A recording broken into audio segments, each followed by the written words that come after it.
Hello everybody, how are you? I am Noresh and your teacher here and will be teaching you a different question and their answer.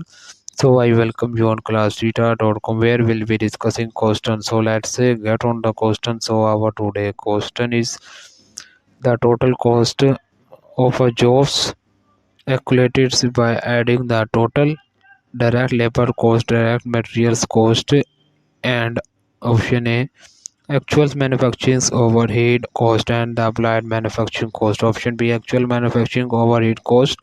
Option C applied manufacturing overhead cost and applied manufacturing cost. Option D applied manufacturing overhead cost. The correct answer of the question is option D.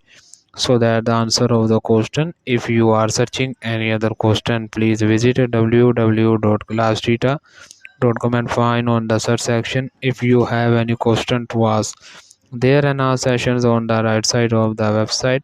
Fill the form and will be answering. So you can thank you for watching this video. Please do not forget to like, share, subscribe our channel. Until next question. Bye bye.